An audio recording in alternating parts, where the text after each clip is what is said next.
माझ्या घरात मी आणि माझा दीर आम्ही दोघेच होतो. माझा नवरा कामावर गेला होता. माझा दीर घरातली सगळी कामे करायचा. त्यामुळे आज पण मी त्याला कपडे इस्त्री करायला सांगितलं होतं.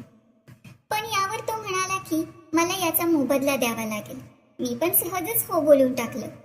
मग त्यानंतर तो कपड्यांना इस्त्री करायला लागला आणि मी माझ्या रूममध्ये कपाटाजवळ साडी बदलत होते.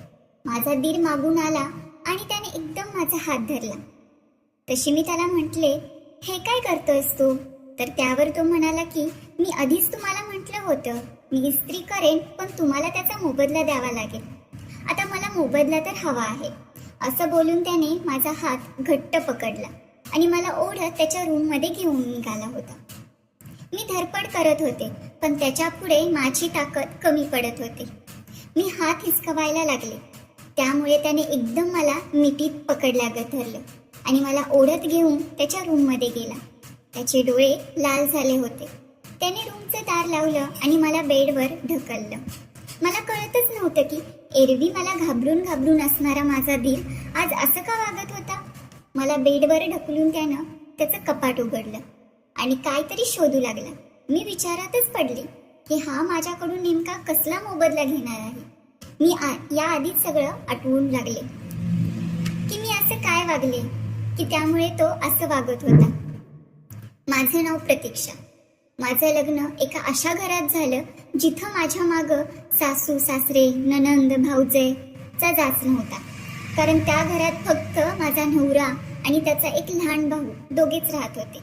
माझ्या दीराचं वय तेव्हा 16 वर्ष होते. माझे सासू माझा दीर लहान असतानाच अपघातात वारले होते. त्यामुळे माझ्या नवऱ्यानेच माझ्या दीराला लहानाचा मोठा केला होता.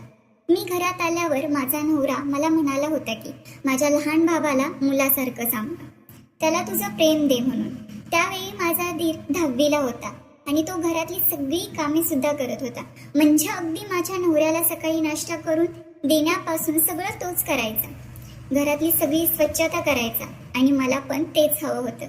कारण माझं आधीपासूनच स्वप्न होतं की माझं लग्न झाल्यावर मी फक्त बसून राहणार आणि घरातल्या कामासाठी एखादा नोकर ठेवणार. पण इथं तर मला बिनपगाराचा ऐता नोकर भेटला होता. त्यामुळे तर मी खूपच खुश होते. असंच एक दिवस माझं सगळं आवरून झाल्यावर माझ्या दीराला म्हटले की राहुल, तुझ्या दादाने मला असं सांगितलं आहे की तू नाश्ता खूप छान बनवतोस म्हणून. मला पण तुझ्या हातचा नाश्ता खायची इच्छा आहे. तू मला बनवून देशील का? मग माझा दीर न काय बोलता मान खाली घालून किचनमध्ये गेला आणि थोड्या वेळानं त्याने नाश्ता बनवला आणि माझ्यासाठी घेऊन आला. मग मी नाश्ता खाल्ला तर त्याने खरंच खूप छान नाश्ता बनवला होता. मग मी जरा झोपायला माझ्या रूममध्ये गेले. मस्त मध्ये आराम केला आणि नंतर उठले. तोपर्यंत जेवणाचं टायमिंग झालं होतं आणि मला तर जेवण बनवायचा कंटाळाच आला होता. मग मी राहुलच्या रूममध्ये गेले तर तो अभ्यास करत होता. मग मी त्याला म्हटले की राहुल, तुझ्या हातचं जेवण खायचं आहे मला, तू बनवशील का? तर तो म्हणाला, अहो वहिनी, उद्या माझा पेपर आहे आणि घरातल्या कामामुळे माझा अभ्यास पण झालेला नाही. त्यावेळी राहुलचं 10वीचे पेपर चालू होते. राहुल अभ्यासात खूप हुशार होता. तो अभ्यास करत होता. तरी तो उठला आणि मान खाली घालून जेवण बनवायला गेला. मग मी अशीच रोज त्याला सवय लावून दिली. तो रोज सकाळी उठून घरातली सगळी साफसफाई पण करायचा आणि मग त्याच्या दादासाठी नाश्ता पण बनवायचा. त्यानंतर दुपारचं आणि संध्याकाळचं जेवण पण तोच करायचा. मी फक्त त्याचा दादा घरी यायच्या वेळी चपाती करायची आणि माझ्या नवऱ्याला चहा घेऊन द्यायची. मग माझ्या नवऱ्याला असं वाटायचं की घरातली सगळी कामे मीच करत आहे. अगदी राहुल आठवड्यातून एक दिवस घरातली सगळी कपडे पण धुवून टाकायचा. ज्या दिवशी त्याच्या दादाला सुट्टी असायची तेव्हा मी थोडंफार काम करायचे, नाहीतर आजारी असल्याचं नाटक करून आराम करायचे. आणि राहुल पण त्याच्या दादाला घरातलं काही सांगत नव्हता. त्यानंतर जेव्हा राहुलचे पेपर संपले मग तर मी खूपच खुश झाले, कारण त्याला सुट्टी लागली होती आणि मी तर आता पूर्णच निवांत झाले होते. कारण घरातली सगळी कामे तोच करत होता. मी माझ्या एका मित्राकडे लपून जायचे, पण त्याकडे माझ्या दीराचं लक्ष असायचं. पण ती कधीच त्याच्या दादाला सांगत नव्हता. मी माझ्या मित्रांसोबत माझं शरीर पण शेअर करायचे आणि आम्ही 2 नंबरचा माल पण विकायचो. त्यामुळे माझ्याकडे खूप पैसे पण असायचे.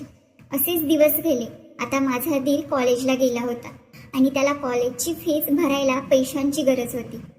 त्यामुळे एक दिवस तो मला म्हणाला की वहिनी, मला कॉलेजची फी भरायची आहे, तुम्ही दादांकडून माझ्या फीचे पैसे मागून घ्या ना. मी हो म्हटलं, पण मला त्याला पैसे द्यायचे नव्हते आणि तसंही तो शिकून कुठे नोकरी करायला जाणार होता. मग मी माझ्या नवऱ्याला काय विचारायचंच नाही.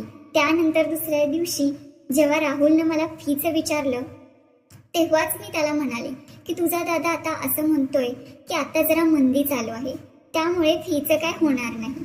हे ऐकल्यावर माझा दीर काहीच न बोलता निघून गेला. मग माझ्या डोक्यात एक कल्पना आली. मी राहुलच्या शिक्षणाच्या नावाखाली माझ्या नवऱ्याकडून पैसे काढायला लागले. थोडे दिवस गेल्यानंतर माझा दीर रात्री उशिरा घरी यायला लागला. त्यामुळे एक दिवस त्याला माझ्या नवऱ्याने विचारलं की तुला उशीर का होतोय, तर तो म्हणाला की मी मुलांची शिकवणी घेतो, तेवढाच पैशांचा हातभार लागल. मी तेव्हा खूप घाबरली, कारण मी माझ्या नवऱ्याकडून घेतलेले पैसे राहुलला देत नव्हते. हे जर माझ्या नवऱ्याला कळलं असतं तर माझं काय खरं नव्हतं. पण तसं काही झालं नाही. असंच करत माझ्या दीराचं शिक्षण पूर्ण झाले आणि तो कामासाठी बाहेर गावी गेला. त्यानंतर पर्याय नसल्यामुळे मलाच सगळी कामे करायला लागली. माझा दीर कधी घरी येतच नव्हता. माझा नवराच कधी कधी त्याला भेटायला तिकडे जायचा. त्यानंतर 5 वर्षांनी माझा दीर घरी आला होता. तो हाच आजचा दिवस होता. मग मी हे मागचं सगळं आठवत होते. तोवर माझ्या दीराने कपाटातून एक फाईल काढली आणि माझ्या समोर आला आणि मला म्हणाला की वहिनी, या फाईलमध्ये तुम्ही आणि तुमच्या मित्राने केलेल्या सगळ्या 2 नंबर कामांची नोंद आहे.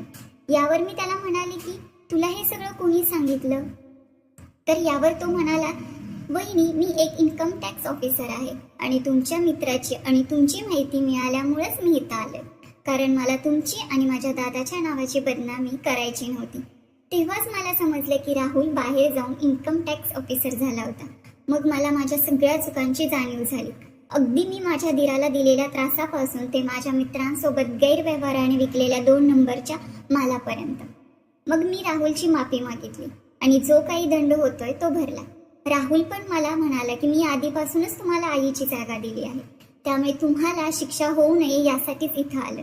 मी राहुलला म्हणाले की यातलं काय तुझ्या दादाला सांगू नको. तो सुद्धा हो म्हणाला.